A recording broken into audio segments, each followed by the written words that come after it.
Once the switch is found and the light is turned on, it no longer matters how dark it had been or what the molecules of darkness were made of or from where the darkness had come.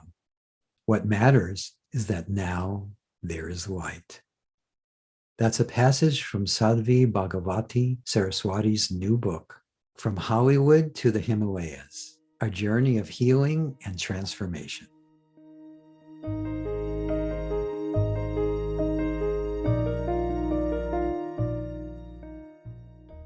Welcome to Letting Go and the Greatest Secret, where we explore the end of your suffering and the beginning of lasting happiness.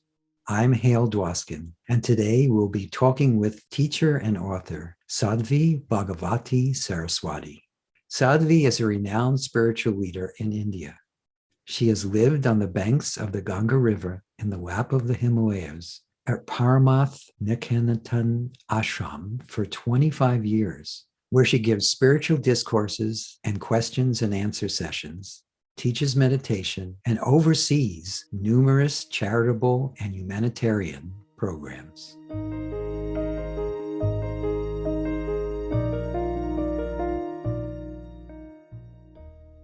It's such a wonderful, wonderful joy to be with you. Really a beautiful blessing. Yes, thank you. The feeling is quite mutual. So, in your experience, actually, tell me just a little bit about your background and how you came to this work and this understanding that you're sharing with the world.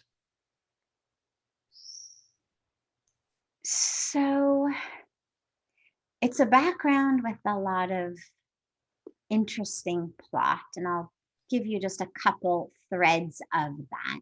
Great. But really the story in terms of how it all happened is a story of grace, because the plot does not really lead to where I am today. And the only way to account for that is grace. Yes. I grew up in Los Angeles in a very privileged, opportunity-filled, and wonderful environment. I had some challenges, of course, as we all have challenges at various stages of our development. And I certainly had my share of those as well, challenges, difficulties, traumas. But the upbringing was beautiful. I had everything that I needed. I had everything that we're told one needs to be happy. The access to wonderful education. I graduated from Stanford University. Lots of privilege, lots of items that one can buy and own. A healthy family. I mean, just I had all of those pieces. And yet, both with regard to earlier childhood difficulties, challenges, traumas, but also with regard to just that sense that we all speak about now, the 2020 of hindsight of, well, actually happiness is not in the degrees that you get and the items that you buy and the parties that you go to and the resorts you're able to vacation in. So with that 2020 of hindsight, it isn't any surprise that I wasn't deeply fulfilled, that I wasn't deeply happy, that there was something missing. However, I was not at that stage of my life even aware on any kind of conscious level to be looking for it. I was in the midst of a PhD program and was succeeding in that, was was really managing life in a lot of ways, managing manifestations from the challenges that I had experienced, managing academia, managing relationships, I mean, just life seemed like it was really on track in a lot of ways.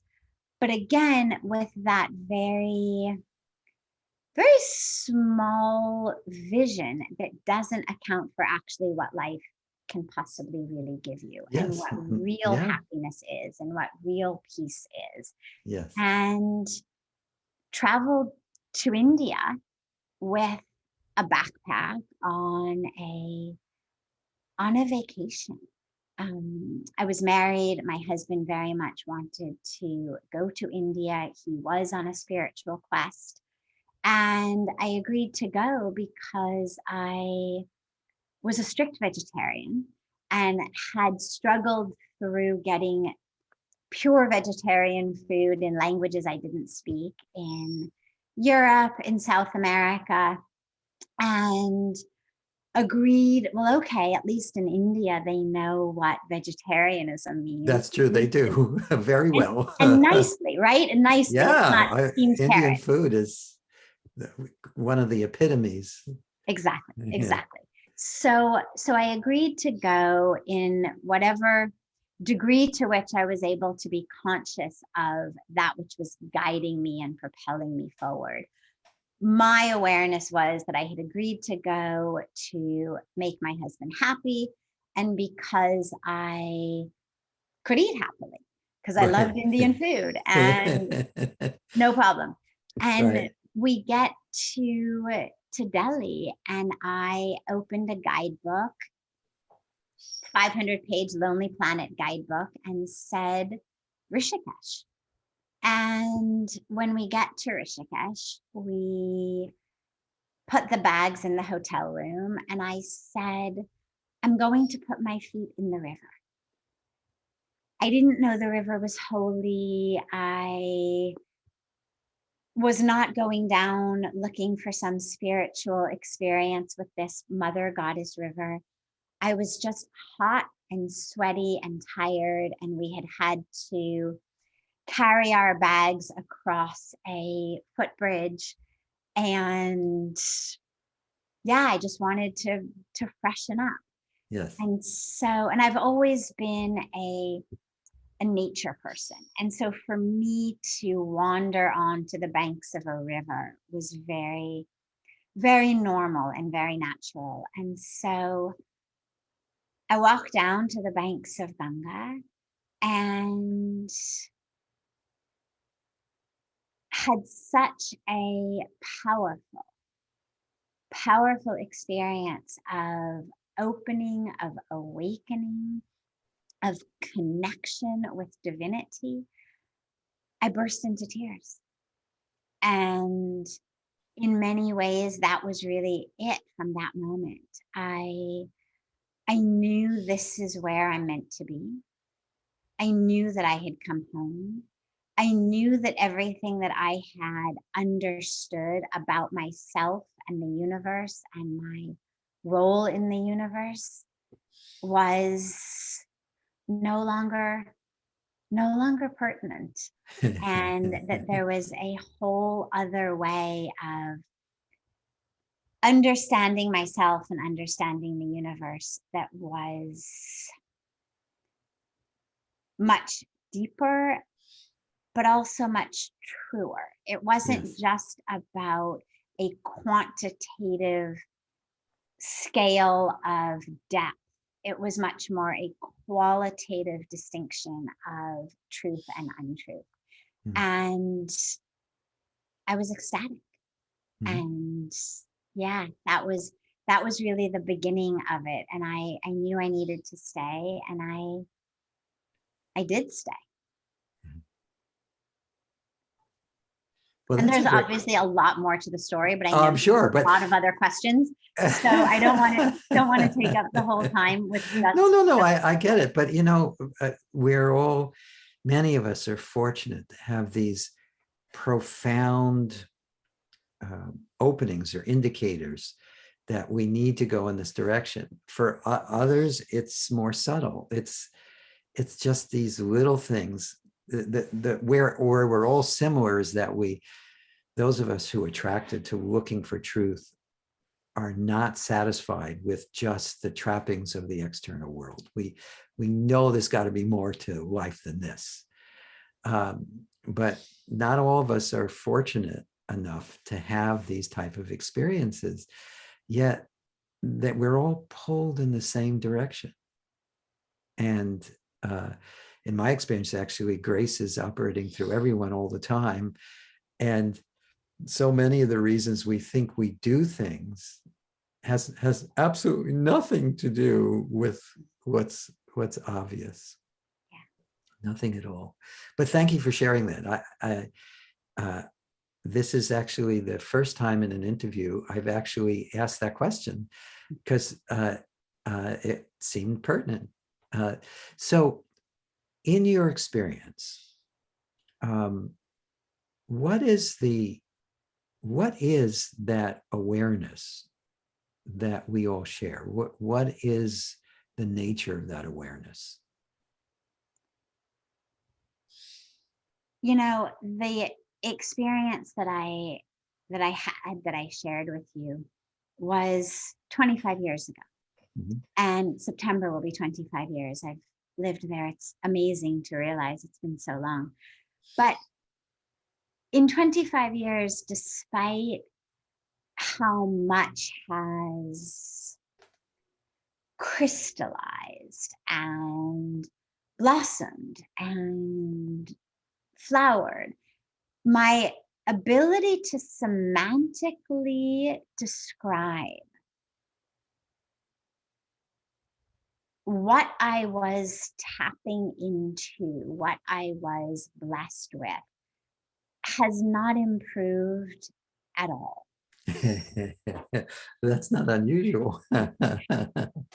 I would, we can throw words at it, and we can throw words at it like infinity or expansiveness or oneness or love or truth.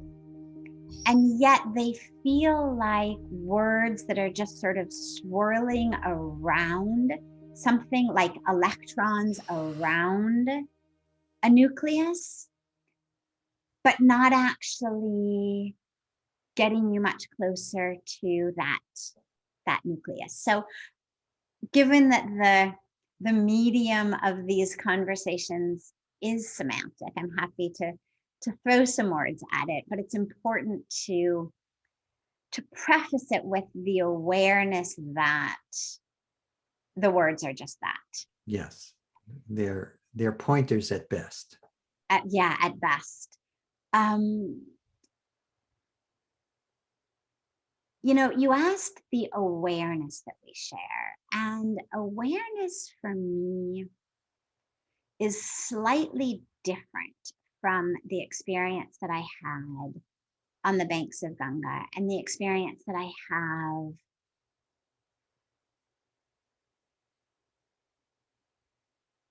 in ecstatic moments. And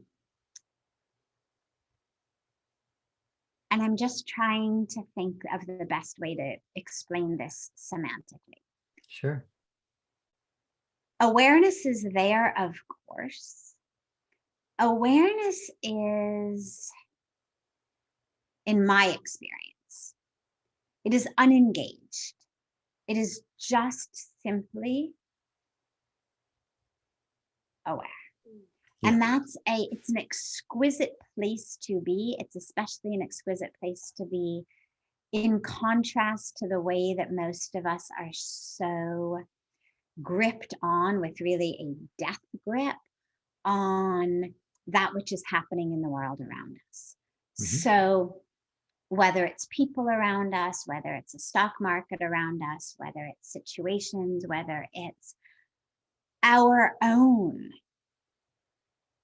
careers, relationships, bodies, whatever it may be, we've got this death grip on how things should be and how we feel about how things are. So either they are how we want them to be, at which point we are happy and satisfied and Right. right, all of these things that we think we will be, or we are miserable and depressed because the world is not dancing according to our tune, or we are reinvigorated to just push harder Yes. to get the universe to dance, as though it were just a matter of strings on a marionette, that if we just yank it hard enough, that leg will come up and the thing will dance.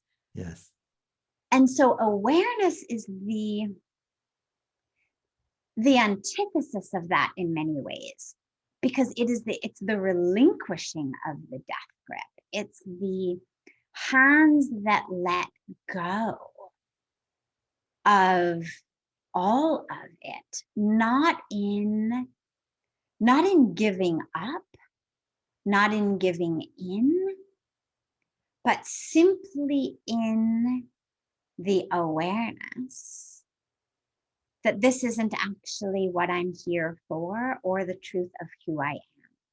And so awareness gives us the opportunity. I would say awareness is the field in which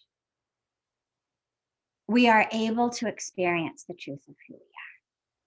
So it's the field, it's the means, but I wouldn't say it's the end, because in that field something else is happening. And that for me is that divine experience, that divine connection. It requires awareness. When you lose awareness, you lose the possibility of that. And yet it isn't exactly synonymous with awareness. Mm-hmm. So I hope that makes sense. Yes, no, that's your experience. So it totally makes sense. And when you say the awareness that we all share, I would go back to that field and I would say what we share is the place in which, the state in which we are not our bodies, we are not our careers, we are not our relationships, we are not the comings and goings of our daily life. We drop back into simply the state of pure awareness. Yes. And then in that state of pure awareness, each of us has the opportunity is not the right word. Opportunity implies that we have to do something. Each of us becomes a spaciousness into which grace flows. And so awareness, spaciousness are that boundless container, if that oxymoron works, a container that actually doesn't contain because there are no walls or boundaries. Boundless, that no boundaries. Container into which and through which and as which grace flows. Yes. So you said the ultimate is beyond that, or something similar. What were you referring to there?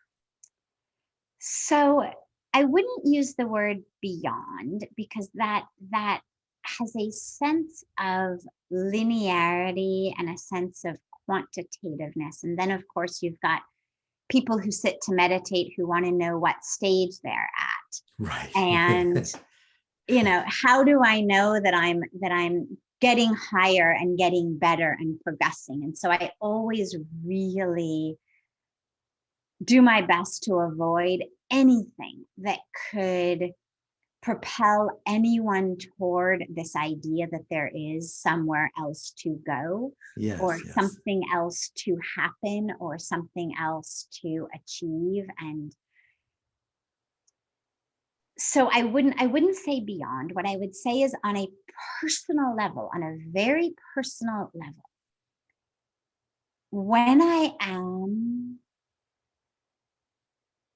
fully aware, fully anchored in awareness, fully let go of that which I'm holding on to. So I think about it a lot also in terms of dropping into the ocean. So you could think about like holding on to a dock, Mm-hmm.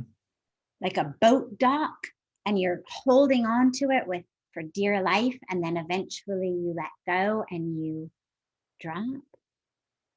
Or like my favorite parable of the man who's holding on to a rope for dear life, and he hears an angel's voice, and the angel's voice says, let go. And he says, I can't let go. I'll plummet to my death. I have to hold on. And she says, well, all right, just let go with one finger. And so her voice is so sweet, and he lets go with one finger. And finger by finger, this angel convinces this man to let go of the rope that he's holding on to for dear life. And finally, he gets to the point where he has only one finger left on the rope. And she says, let go. And now he says, all right, forget it. What are you trying to do? To kill me? I've let go of every other finger. But this one is what's between me and a plummet to my death. But as so many of us have experienced, when we listen to what we call our intuition or our higher voice or a divine voice or whatever words we may use, there's a power there. And so he hears this angel again say, let go. And he does. And he doesn't fall anywhere. And he's shocked, and he looks down, and he notices that he's actually been standing on solid ground the entire time. And I just love that parable. Yes. Because we hold on with this death grip, thinking that we need to. So going back to the metaphor of holding on to the dock and dropping in. So you're holding on with this death grip because you think you need to. Right. And then finally, through a meditative practice, through a yogic practice, through a beautiful decision you make based on something you read or see or hear or discover, you allow yourself to listen to that inner knowing that says, let go. And you drop into that state of pure awareness, dropping into the depths of the ocean or dropping onto the solid ground that you've always been standing on. Mm-hmm.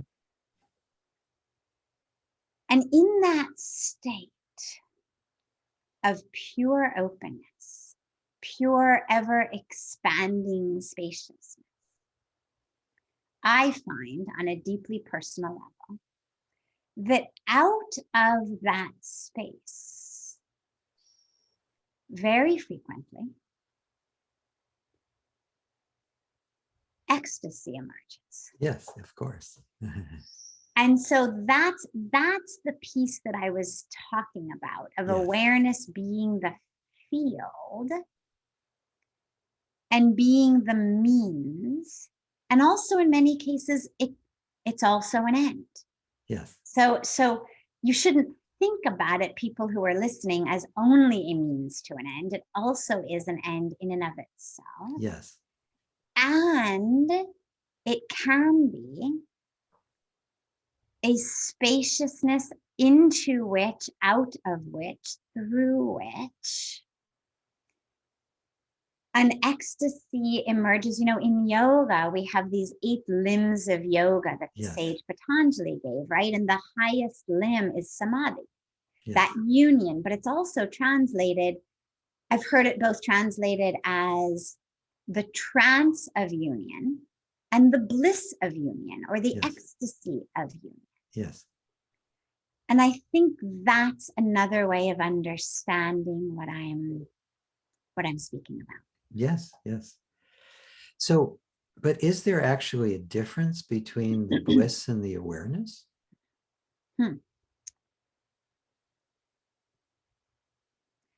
Is there a difference between bliss and the awareness of bliss, or No, just not the general awareness awareness? of bliss, just awareness. Just awareness. Awareness of implies two. There is a difference. There is a difference. For me, bliss is a state. Yes. For me, at least, I would love to reach a state in life in which it no longer is a state, that it Yes. just is my existence, Yes. 24/7, sleeping, waking. But at the moment, bliss is still a state. It Yes. comes And goes. Yeah. and then it goes, and that's, we sit and we and we anchor and we do all of these things to create the field in which bliss arises. And so for me, it's a state, whereas awareness, you could think about it as the ocean and waves. So awareness would be the ocean, and bliss would be the wave, that of course isn't different from ocean. You look at it under a microscope, the wave is ocean. There's nothing different about it. Yes. And yet, for the being who is aware, for the being who is in the ocean, being in a state of awareness, in a state of floating in the ocean, compared to being in a tsunami, there is a felt sense difference. Even though on the corest molecular level it is the same, it feels different to float on your back and drift in awareness in the ocean as being caught up in that tsunami. Now, of course, in the bliss, in the ecstasy, in the love, the teaching is not to get pulled by that and to just stay in awareness. This is where in the Bhagavad Gita, Lord Krishna says so beautifully, the yogi is the one who is the same, right, in pleasure and pain, in success and failure. And we can extrapolate in ecstatic divine bliss as well. Yes. Meaning that even in that state of samadhi, of ecstasy, ultimately, we are not supposed to get, pulled into the wave and to just stay anchored in awareness. Yes. And yet, the bliss is so beautiful. Right. And so enticing.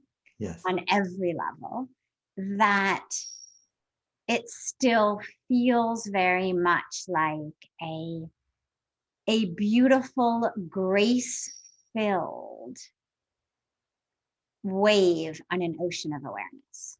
Yes. Yes. But ultimately, isn't both the ocean and the waves just water? Of course. Absolutely. Absolutely. But let me give you an example about this. In the Hindu tradition, there's 2 main lineages. Obviously, within them, there's hundreds, but 2 main ones. One is the path of what's referred to as Advaita, Yes. Advaita Vedanta, that there is nothing but God. Yes. Nothing but God. And then you've got your path that's referred to either as a path of dualism or as a path of devotion, the Bhakti Marg, the path of devotion. Yes. And those are lovers of God, Yes. who sing to God, pray to God, dance with God, meditate upon God. Now, do the lovers of God not know that ultimately they are one with God? Of course they do, especially the enlightened beings. Yes. They know. And yet there is this very conscious, very willing, in Stanford, in a fiction writing class, I had a professor speak about the willing suspension of disbelief. Yes. And this is the willing suspension of what I know to be true. And so it's the opposite, but I love the expression still. It's a willing suspension of the truth that I know, which is I am one with God, because being in love feels so good. And two coming back into one feels so good, and feels a lot different than just meditating upon the presence of divinity within oneself. Yes. And so there's this whole beautiful lineage. And again, within them, so many lineages that are anchored in this willing suspension of what I know, which is all is God, because I love to worship God in this very particular form, with this particular name, in these particular ways. And that coming closer to God feels so good.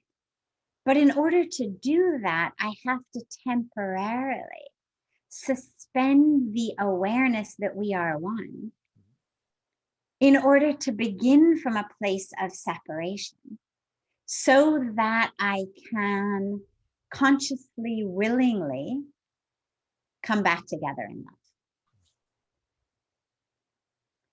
So with your question about, isn't it all one? Yes, absolutely. And the divine ecstasy of uniting that which never was separate, the two that never were two becoming one, is so exquisite and so ecstatic that there's entire spiritual lineages predicated upon it. Yes. No, definitely. Definitely. It's interesting for me, there's not two in that that ecstasy that you're describing, to me, is just the ecstasy of being.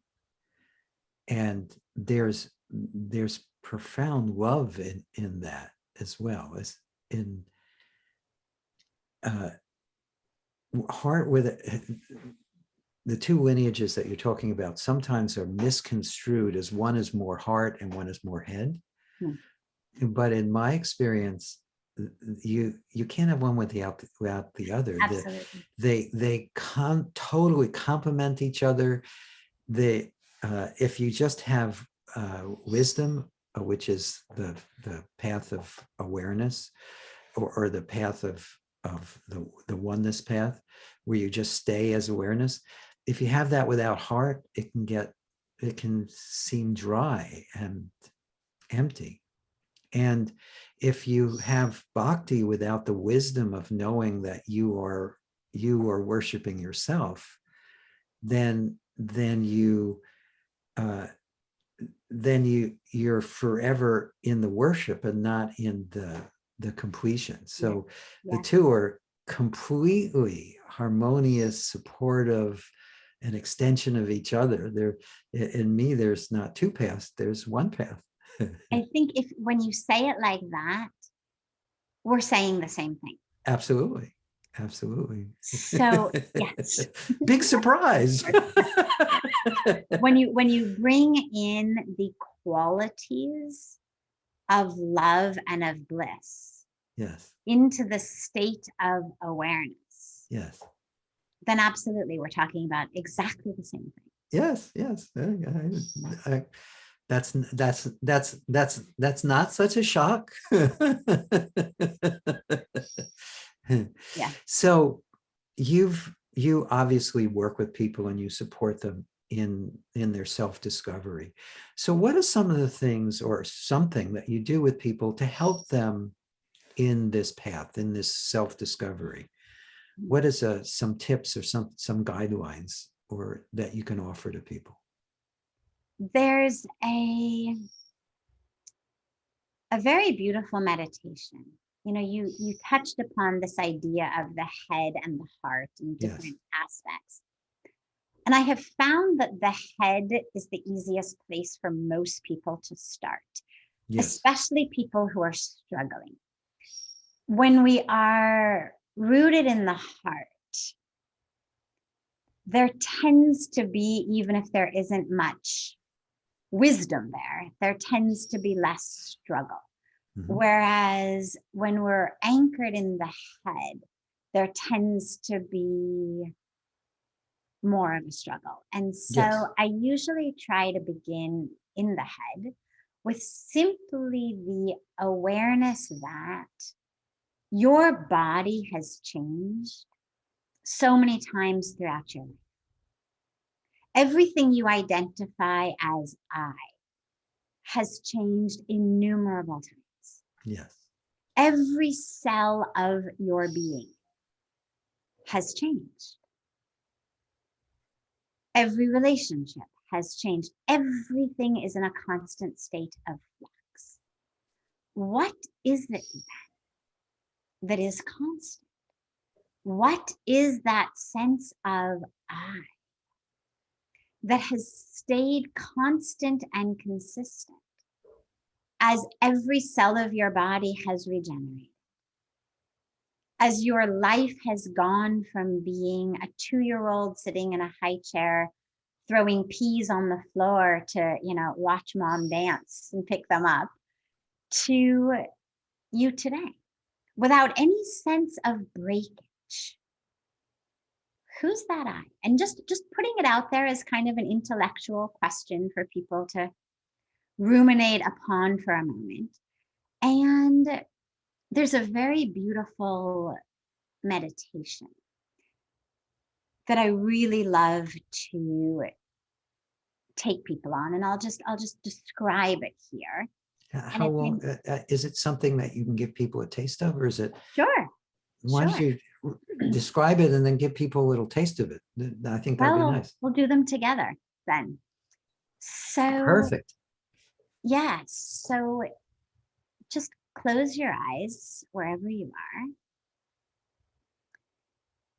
Having that question that I had just put out sort of gently percolating in your awareness of who is that I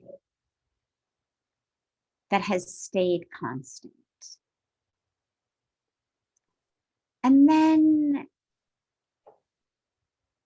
allow yourself to acknowledge what I say. When you do it on your own, you will say it yourself. For now, I will say it for you, but don't just listen. Allow that to actually go within and acknowledge it as truth for yourself. And so we begin by saying, I am not the clothes that I'm wearing. We, of course, know that's true because we keep changing our clothes. We could get naked and not lose any sense of self. So I'm not the clothes that I'm wearing. I'm not the skin beneath my clothes. We've all been sunburned and had our skin peel. We don't lose sense of self. Most of us have used a loofah or a pumice stone at some point in our life to slough off dry skin. We don't lose our sense of self as our skin sloughs off. So I'm not the skin. I'm not the blood that runs beneath my skin. We donate blood without losing a sense of self. We get blood transfusions. And of course, the blood cells keep regenerating, constantly regenerating. So I'm not my blood. I'm not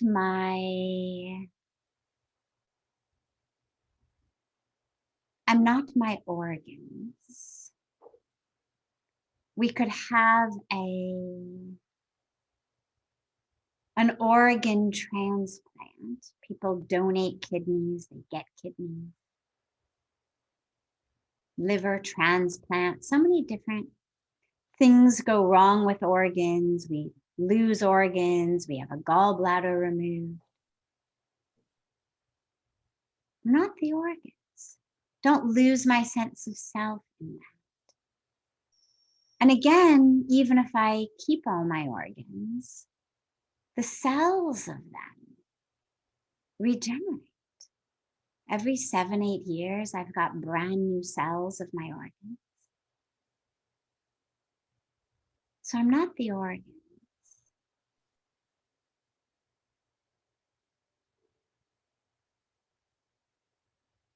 I'm not the chemical and electrical patterns in my brain that we call thoughts or emotions. It's just chemistry and electricity. We know that they are constantly changing. We know that we can manipulate that chemistry by drinking alcohol, taking drugs. It changes our chemistry, it changes our thoughts, it changes our emotions. So that's not who I am if something as simple as a pill or a glass of alcohol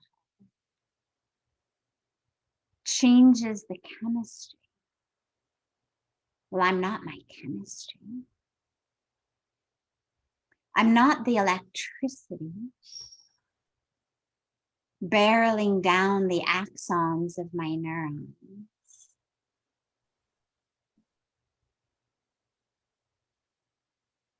Which means that I'm not any of the repercussions of those. Not the thought forms, not the emotions. And of course, another way of realizing that is that in between thoughts, I don't cease to exist. When I'm able to anchor myself just in pure awareness, I don't disappear. But if I were my thoughts, then I would cease to exist when I stop thinking. And then, of course, who would have the next thought? So I'm not the thoughts, I'm not the emotions.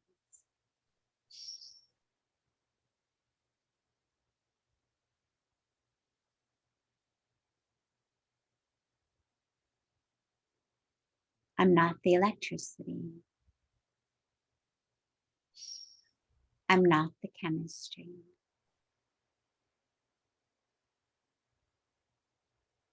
I'm not my memories or my history, because all of that is stored chemically and electrically. It's the same chemicals and electricity that store my history, that create my identity. And again, we know this because when you're drunk or on drugs, you identify differently. We also know this because when you get brain damage and your memory changes, your personality changes, your identity changes. But all that's happened is the chemistry and the electricity of the cells of the brain have changed. But I don't exist there.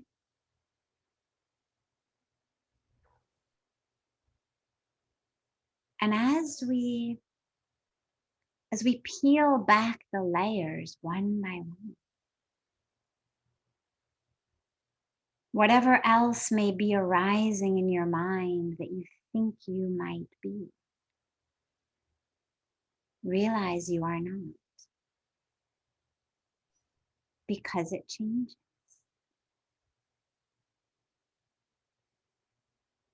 And then we are left in a place that the Buddhists tend to refer to as nothingness. The Hindus tend to refer to as everythingness. But it's that same place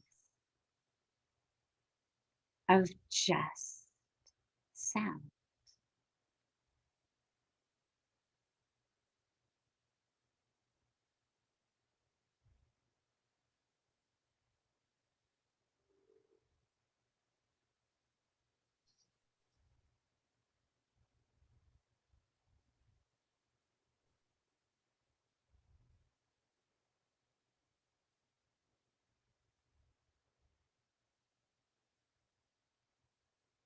And that's a practice that I would recommend doing as frequently as you can. It's called Neti Neti. Not this, not this. Yes. And by the practice of knowing what I am not and peeling back the layers of what I'm not, we create that space for what I am to just be. It doesn't arise, it isn't created. It's not that it comes in from the cold. Right. Thank you. That's a beautiful practice.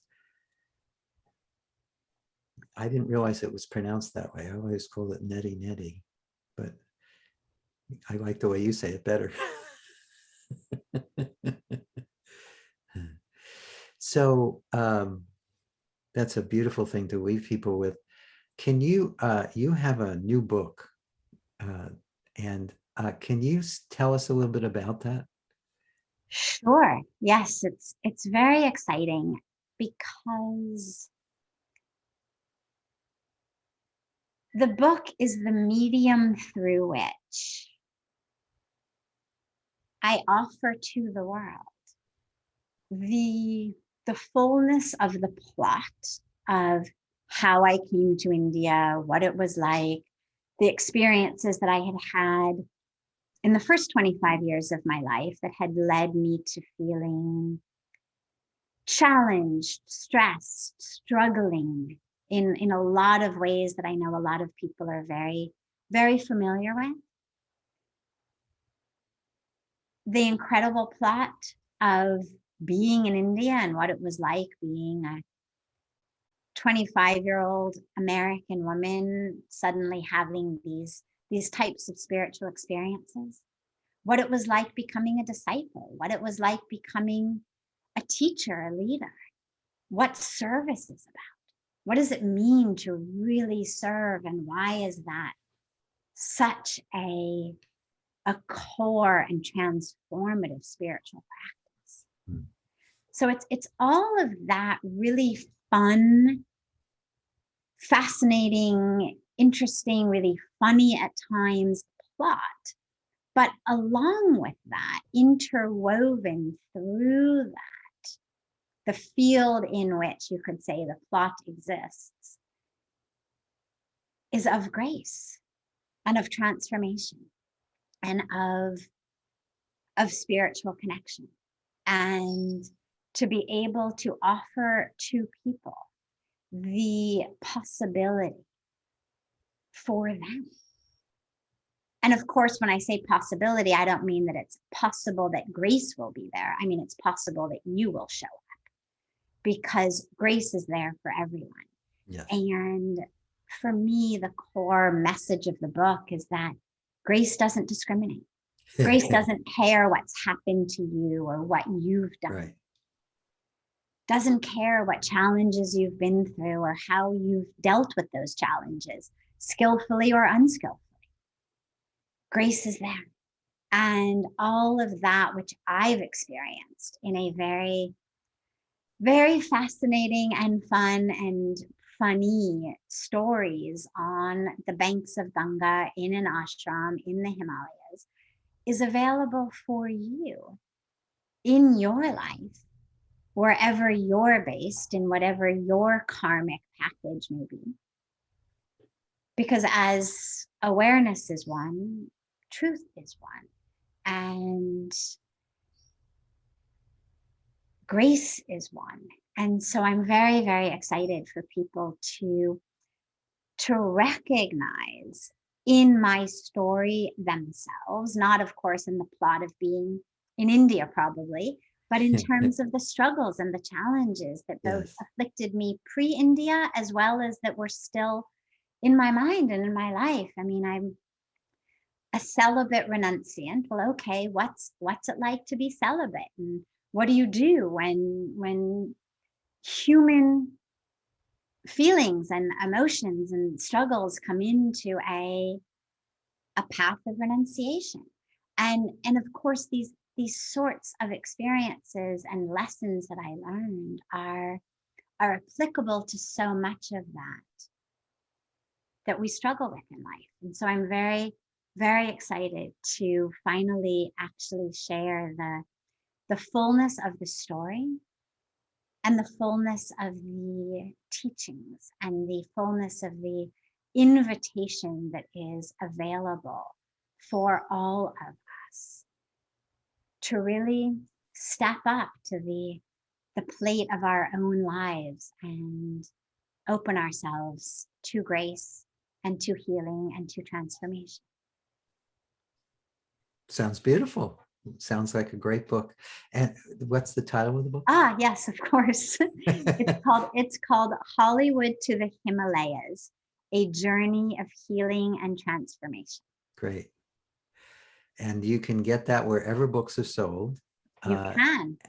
You can pre-order it on Amazon. And by the time you're seeing this, it'll probably be available everywhere. Yes, I'm sure it will be. So this has been wonderful. It's really been great to share this time with you. Thank you for being here. Thank everyone for listening. And I hope we get to do this again soon.